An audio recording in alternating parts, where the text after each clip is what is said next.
આમ જોવા જાવ તો 50 મિલીગ્રામ પ્રતિ મીટર ક્યુબ હોવું જોઈએ, પણ એની જગ્યાએ 500 થાય અને અમદાવાદમાં પણ 300 સુધી પહોંચી ગઈ છે. એટલે અતિશય ભયજનક છે કે હમણાં જ એક રિપોર્ટ આવ્યો હતો, આપણે અમદાવાદની જ વાત કરીએ તો રોજના 300 થી 400 108 ના કોલ મળી રહ્યા છે આ શરદી ખાંસી ઉધરસના. એ તમારું બતાવે છે કે આ એર ક્વોલિટી કેટલી ખરાબ છે. તો ફરજિયાત માસ્ક પહેરે અને પહેરાવો એવો નિયમ જ બનાવો, સ્કૂલોમાં પણ નિયમો બનાવે કે માસ્ક પહેરાવે. નમસ્કાર, આપ જોઈ રહ્યા છો ટીવી 13 ગુજરાતી ડિજિટલ. હું છું આપની સાથે બંસી રાજપૂત. આપની સમક્ષ હું વારંવાર ચર્ચાઓ લઈને આવતી હોઉં છું, ને આજે ચર્ચા કરવાની જરૂર એટલા માટે પડી છે કે જે રીતે અત્યારે પ્રદૂષણની જે માત્રા છે તે ડે બાય ડે વધી રહી છે. એક સમયે 500 નો આંકડો દિલ્હીમાં પ્રદૂષણ છે, એક્યુઆઈ છે, એર ક્વોલિટી ઇન્ડેક્સ એ પાર કરી ગયો છે, જેના કારણે બહુ જ બધા લોકોને બહુ બધી તકલીફો થઈ રહી છે. અને આ જ પરિસ્થિતિ હવે આપણા ગુજરાત અને અમદાવાદમાં પણ જોવા મળી રહી છે. 200 નો આંકડો આપણે પણ કરી ગયા છે. ત્યારે પર્યાવરણવિદ છે મહેશભાઈ પંડ્યા, તેમની સાથે આજે વધારે વાત કરીશું અને સાથે સાથે આખો જે આ મુદ્દો છે એના ઉપરથી કઈ રીતે આપણે બહાર આવી શકાય તેના વિશે ચર્ચા કરીશું. મહેશભાઈ, આપનું સ્વાગત છે. નમસ્કાર. તો જે રીતે અત્યારે સીધો જ સવાલ કરીશ કે બહુ ભયજનક પરિસ્થિતિમાં એક્યુઆઈ દિલ્હીમાં 500 નો આંકડો પાર કરી ગયો છે. આપણે કઈ રીતે જીવીશું જો આજ આ આંકડા દિવસે ને દિવસે વધતા રહેશે? કારણ કે એક સમય આપણો અમદાવાદનો આંકડો પણ 200 ને પાર કરી ગયો છે. હા, એટલે આપણે જરા બેદરકાર છીએ અને આપણે બરાબર આયોજન નથી કરતા, એટલે હવાની ગુણવત્તા બગડતી જાય છે. એટલે એને એર ક્વોલિટી ઇન્ડેક્સ એવું નામ આપ્યું છે. એટલે PM5 અને PM2.5 અને PM10 થી એ મપાય છે અને બહુ ગંભીર સંવેદનશીલ મુદ્દો છે. કારણ કે આમ જોવા જાવ તો 50 મિલીગ્રામ પ્રતિ મીટર ક્યુબ હોવું જોઈએ, પણ એની જગ્યાએ 500 થાય અને અમદાવાદમાં પણ 300 સુધી પહોંચી ગઈ હતું. એટલે અતિશય ભયજનક છે આ. પણ તો આપણે આમ જોઈએ તો બધું જ સમજીએ છીએ કે ભાઈ કોન્ક્રીટના જંગલો ઉભા ના કરવા જોઈએ, વૃક્ષો વાવવા જોઈએ, આપણી ભયજનક સપાટી દરેક રવિવારે પોલ્યુશન છે વટાવી રહ્યું છે, ટ્રાફિક વધી રહ્યો છે. પણ ખરેખર જે ગ્રાઉન્ડ લેવલે કામગીરી થવી જોઈએ કે એના ઉપર કામ થવું જોઈએ એ કશું જ નથી કરતા. બંસી, તમારી વાત સાચી છે, પણ મૂળ પ્લાનિંગમાં લોચા છે. એટલે એક લોકશાહીની મર્યાદા કહો તો લોકશાહીની મર્યાદા. મોટાભાગના આપણા આયોજનો ખરા એ લોકોને પૂછીને નથી કરતા. લોકશાહીમાં લોકોનું, લોકો માટે, લોકો દ્વારા ચાલતું રાજ્ય. એક્ઝેક્ટલી. પણ આ બધા જ પ્રોગ્રામો ઉપરથી આવે છે અને સાદી ભાષામાં કહું તો ઠોકી બેસાડવામાં આવે છે.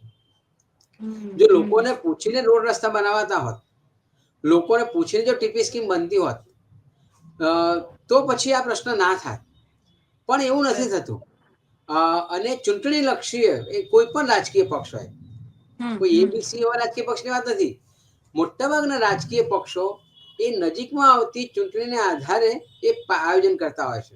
એટલે ટૂંકા ગાળાના ચૂંટણી લક્ષી આયોજન હોય છે, લાંબા ગાળાનું કોઈ વિચારતું નથી અને એનું આ પરિણામ છે.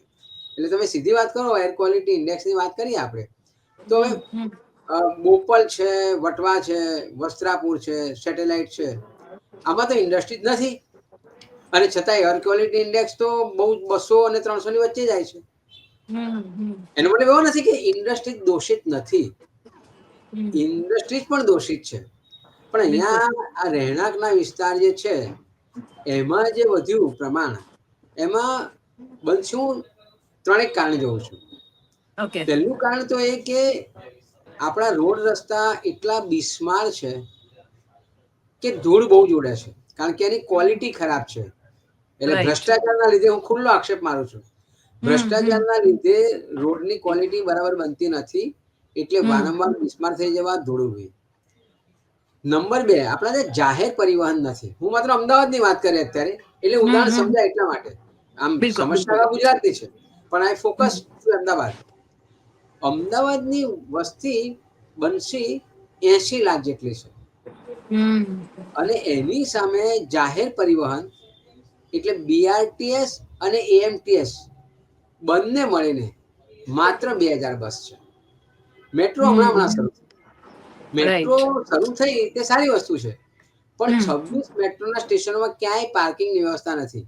નથી. એટલે કોઈકનો મેટ્રોનો ઉપયોગ કરવો હોય તો આ પાર્કિંગના લીધે નથી કરતા કે ભાઈ આ રિક્ષામાં જવું ને મેટ્રો પકડવી, એના કરતા પછી વેહિકલ લઈને જાઓ અથવા તો રિક્ષામાં જ પહોંચી જાઓ ને તમે. આ number 2. Number 3, building construction. Building કન્સ્ટ્રક્શનમાં કોઈ નોર્મ્સ પડાતા નથી. અને રાઈટ. બિલ્ડિંગ લોબી એટલી પાવરફુલ છે કે પહેલા એ એન્વાયરમેન્ટ પ્રોટેક્શન એક્ટ હેઠળ એની એન્વાયરમેન્ટ પબ્લિક હિયરિંગ કરવી પડતી હતી અને પર્યાવરણની સંમતિ લેવી પડતી હતી.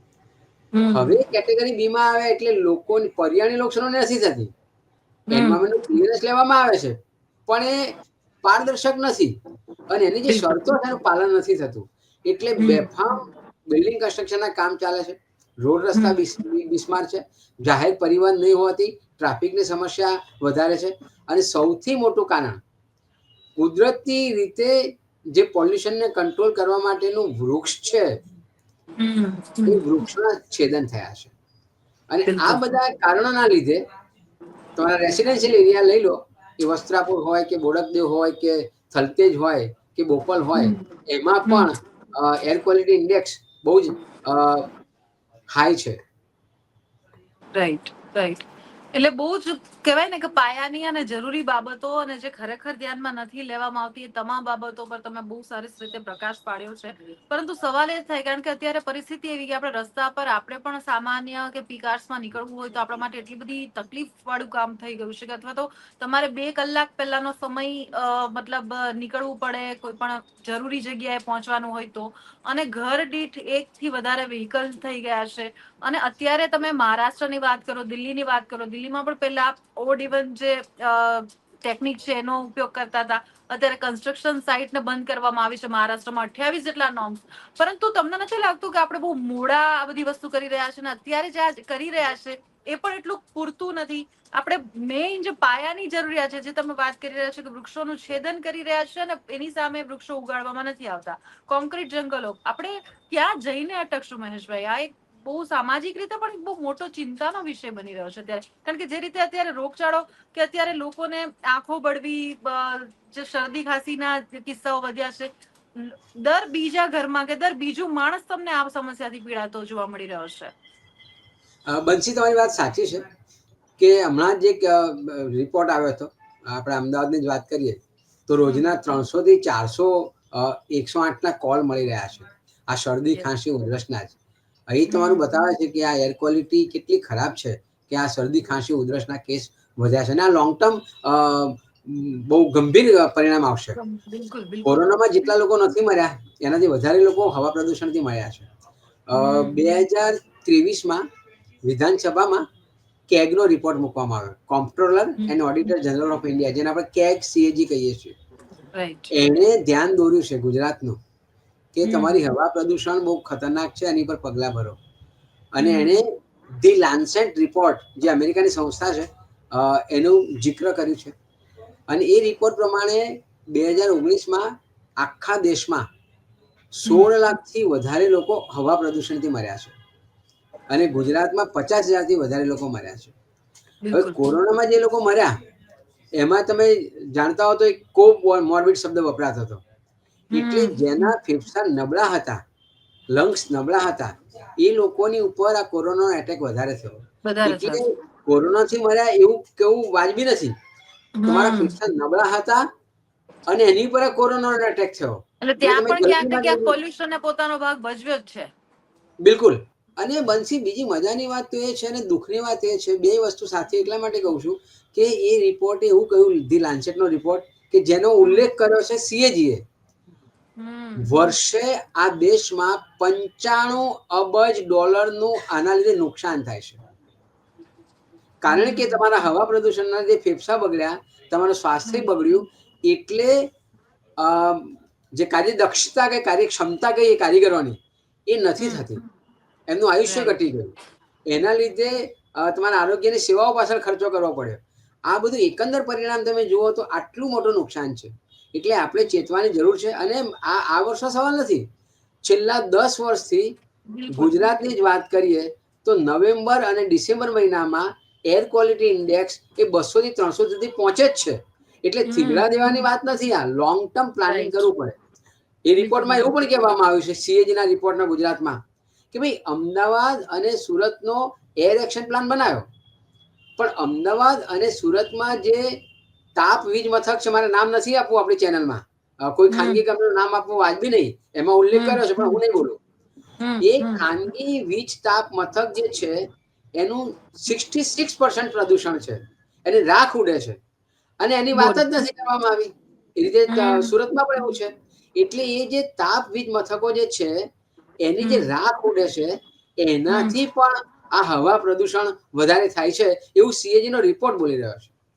બિલકુલ બિલકુલ. એટલે આપણી પાસે આંકડા છે, રિપોર્ટ છે, પણ આપણને બધું જ દેખાઈ રહ્યું છે, પણ આપણે કરવું કઈ નથી, ખાલી મોટી મોટી વાતો કરવી છે જે હંમેશાથી થતી આવી રહી છે. અને આ તો તમામ લોકો, નાગરિકો, બાળકો, આપણા વૃદ્ધો, અને આપણે કહેવાય કે કોરોના જેવી મહામારી જોઈ લીધી છે. એના કારણે આપણે આમ જોઈએ તો તમામ લોકો, તમે હો કે હું હો કે પછી કોઈ પણ માણસ હોય, પોતાના જીવનમાં 5 વર્ષ તો પાછળ બધી જ રીતે ધકેલાઈ ગયા છે. તેમ છતાં જો આપણે શીખવા માટે તૈયાર નથી મહેશભાઈ.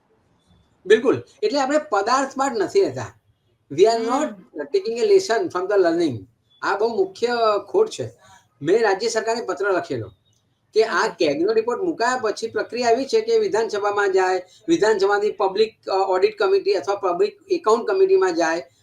10 વર્ષના બેકલોગ ચાલે છે. એટલે મને લાગે છે કે આ 2023 નો જે રિપોર્ટ છે એ 2033માં ચેક થવાનો. હવે એનો મતલબ જ નથી. મેં રાજ્ય સરકારને લખ્યું કે આ સીએજી ભારતની સર્વોચ્ચ ઓડિટ સંસ્થા છે, સરકારી સંસ્થા છે, ઓટોનોમસ છે, એની ભલામણો છે એ સ્વીકારી લો અને એ પ્રમાણે એક્શન પ્લાન બનાવો. તમે રાહ ના જુઓ કે પબ્લિક ઓડિટ કમિટી કે પબ્લિક એકાઉન્ટ કમિટી ચેક કરે, એના પેરા ચેક કરે અને પછી નક્કી કરો. આ તાત્કાલિક ધોરણે એની ભલામણો છે, સ્વીકારી લો, એને એક્શન પ્લાન બનાવો. કમનસીબે આવું નથી બનતું અને એનો ભોગ આપણે બની રહ્યા છીએ. બિલકુલ. એટલે દર વખતની જેમ એ જ થયું છે કે આપણે લોકો રાડો પાડતા રહી જઈએ છીએ, ધડો ક્યારે લેવાતો નથી, અને ખરેખર જયારે પૂર આવે છે ત્યારે પાળ બાંધવાની જે પરિસ્થિતિ, દરેક કોઈ પણ કિસ્સા લઈ લો, અત્યાર સુધીમાં આપણે કોઈ પણ એવી ઘટના કે એમાંથી આમ જોઈએ તો કોઈ ધડા નથી લીધા. અને તમે જે રીતે કહી રહ્યા છો કે ઓલરેડી તમે પત્ર લખી લીધો છે, ઘણા બધા લોકો, પર્યાવરણવિદો આ રીતના મતલબ સક્રિય છે, અને જે છે, જે પરિસ્થિતિ છે, જે પ્રોબ્લેમ્સ છે તે આપણી સામે છે, દેખીતા છે, તેમ છતાં પણ એ દિશામાં અત્યારે કોઈ જ કામગીરી થતી નથી. કારણ કે અત્યારે જે રીતે દિલ્હીની જો વાત કરવામાં આવે તો ત્યાં વર્ક ફ્રોમ હોમ 50% લોકોને, જે પેલા કોરોના ટાઈમે એક કિમિયો અજમા હતો, પરંતુ ખરેખર એ કારગર નીવડે ખરો અત્યારની પરિસ્થિતિમાં? કારણ કે એક તો શિયાળાની ઋતુ હોય છે, મોઇસ્ચરનું પ્રમાણ વધારે હોય છે, જે હવા છે ઓલરેડી ઉપર નથી જઈ શકતી, અને આ તમને ખબર છે કે આ પરિસ્થિતિ આ અમુક સમયગાળામાં જોવા મળે જ છે. તો પહેલેથી કેમ પગલા નથી લેવામાં આવતા? બિલકુલ સંમત છું. પણ બીજું મારે બનશે એ પણ વાત કરી છે કે વર્ક ટુ હોમ એ ઉકેલ નથી. કેટલીક વખતે તમારે ઓફિસમાં જવું જ પડે. જેમ કે રેશનિંગની દુકાન હોય, હવે એના અધિકારીઓ હોય એ વર્ક ટુ હોમ કામ કરે તો કેવી રીતે કામ થશે? એટલે work to home A IT જેવા સેક્ટરમાં બરાબર છે, પણ બેન્કિંગ સેક્ટરમાં તમે વર્ક ટુ હોમ કરવા જાઓ તો શું થાય? એટલે એ ઉકેલ નથી. એનાથી 1-2% ફરક પડે, ઓડ ઇવનથી પણ 1-2% ફરક પડે. પણ કોરોનામાં તમે બહુ એટલા લોકો નતા માર્યા કે જે પ્રદૂષણથી મરે છે, તો બી તમે લોકડાઉન લાવ્યા હતા. તો અહીંયા તમે આ સિઝનમાં થોડોક વખત જે લોકો ગુનો કરી રહ્યા છે એવા કન્સ્ટ્રક્શન એક્ટિવિટી પર પ્રતિબંધ ના મૂકી શકો? એમાં એ 10-12 દિવસ બંધ રહે તો શું ફરક પડે છે? તો લોકડાઉનમાં આટલી બધી આર્થિક નુકસાની આપણે વેઠી, તો અહીંયા હવા પ્રદૂષણ કરવા વાળા લોકોને તો એની પર અંકુશ તો મૂકવો જ રહ્યો. અને આપણે દિવાળીમાં પણ ફટાકડા ફોડ્યા, આપણે મતલબ લગ્ન પ્રસંગ પણ ફટાકડા ફોડીએ છીએ, અવાજ પ્રદૂષણની વાત કરીએ, નદીઓ સુરક્ષિત નથી. નદીઓ આપણી એક સમયે સૌથી વધારે પ્રદૂષિત સાબરમતી નદીને ગણવામાં આવતી હતી. અત્યારે યમુનાની છઠ પૂજા પછી પણ એ જ પરિસ્થિતિ છે કે તમે પહેલાના અત્યારના ખાલી 30 દિવસ પછીના દ્રશ્યો જુઓ, તમામ જે ગટરો છે તે ખુલ્લી મૂકી દેવામાં આવી છે. આડેધડ પછી ઉદ્યોગોનું પાણી હોય, મિલોનું પાણી હોય, ગટરોનું પાણી હોય, બધું જ નદીઓમાં જાય છે. એટલે કે આપણે ના તો જમીન પર સુરક્ષિત છીએ, ના પાણી, આપણે જે શ્વાસ લઈએ છીએ એ મતલબ પોલ્યુટેડ છે. તો આપણે હવે કેમ સર્વાઈવલ ઇશ્યુ અત્યારે સૌથી વધારે, મેન્ટલી અમુક પ્રોબ્લેમ તો લોકોને થવા માંડ્યા જ છે, જેની આડઅસરો છે પોલ્યુશનની, પરંતુ હજુ બી લોકો સમજવા માટે કોઈ પણ રીતે ના લોકો, ના મતલબ સત્તા પક્ષ કે જેમની પાસે હક છે, જેમની પાસે પાવર છે, એ પણ કશું કરવા માટે તૈયાર નથી. એટલે મનસી, જે આપણે બહુ સરસ વાત કરી. હું તો એમ કહું છું કે પહેલો ગુનેગાર ને પાપી હું છું. હું એક જાગૃત નાગરિક હોવા છતાં, અસ્થમાનો દર્દી બનવા છતાં, કેન્સરનો બનવા છતાં મારી આંખો ખુલતી નથી. અને હું બીજા બધા ગેર મુદ્દાઓને મુદ્દા બનાવું છું અને ચૂંટણી પ્રક્રિયામાં ભાગ લઉં છું. મારે જવાબદાર ઠરાવવા જોઈએ રાજકીય પાર્ટીઓને કે તમે બાંહેધરી આપો કે અમે હવા ચોખ્ખી આપીશું, પાણી ચોખ્ખું આપીશું, કારણ કે એની પર તો આધાર છે બધો. મારું આયુષ્ય ટૂંકાઈ જાય છે, મને રોગો થાય છે. પહેલું સુખ તે જાતે લડ્યા, પૈસા કમાવાથી ફરક નથી પડતો. અને એમાંય $95 જેટલું નુકસાન વાર્ષિક થતું હોય એવો રિપોર્ટ કહેતું હોય તો આપણે કમાયા શું? અને એટલા માટે નાગરિકોએ પહેલ કરવી પડે. બંસી સુપ્રીમ કોર્ટ અને હાઈકોર્ટના મોટાભાગના જજમેન્ટ તમે લઈ લો તો એ એમ કહે છે કે જ્યાં સુધી લોક ચળવળ નહીં થાય, લોક ઝુંબશ નહીં થાય, ત્યાં સુધી અમારા બધા ચુકાદાઓ પણ કાગળ ઉપર રહેશે. અને એટલા માટે આ લોકશાહીમાં લોકોએ આગળ આવવું પડશે, લોકોએ દબાણ ઊભું કરવું પડશે, તો જ આ રાજકીય પાર્ટીઓ એ કોઈ પણની સરકાર હોય તો એના દબાણમાં આ પ્રજાલક્ષી કામો કરશે, બાકી નહીં થાય. બિલકુલ. અને સામાન્ય રોજિંદા જીવનમાં એ તમામ લોકોને, કારણ કે આપણે સમવોટ બહાર પણ નીકળવું પડતું હોય છે, કામ કરવા માટે પણ આગળ આવવું પડતું હોય છે, જે બેઝિક સલાહ શું આપશો કે ભાઈ આના માટે આ રીતે બચવા? કારણ કે હવે આ તો બધું ક્યારે થશે, કેમ થશે, એ તો બધું હવે જોઈએ આપણે. આજ કહેવાય કે ક્યારે હવે પગલા લેવાશે, પરંતુ તમે શું સલાહ આપશો એ તમામ એટલે લોકોને? બંસી બને એટલું શિયાળામાં શું હોય કે હવા પ્રદૂષણ તાપમાન નીચું હોય એટલે નીચે બેસે, અને મોડી રાત્રે તાપમાન નીચું હોય એટલે નીચે બેસે. એટલે કેવી સલાહ કે બાળકોએ અને વૃદ્ધોએ ખાસ કરીને વહેલી સવારે અને રાત્રે બહાર નહીં નીકળવું. હવે સવારની સ્કૂલ હોય છે તો બાળકો સાયકલ લઈને પણ જવાના, કે વાનમાં પણ જવાના, કે રિક્ષામાં પણ જવાના, તો ફરજિયાત માસ્ક પહેરે અને પહેરાવો એવો નિયમ જ બનાવો. સ્કૂલોમાં પણ નિયમો બનાવે કે માસ્ક પહેરાવે. બીજું, ઘણી વખતે સ્કૂલો ફરજિયાત રીતે અમુક જાતના પરિવેશનો આગ્રહ રાખતા હોય છે, ડ્રેસિંગનો, કે આ જ પ્રકારનું સ્વેટર પહેરે કે પેલું.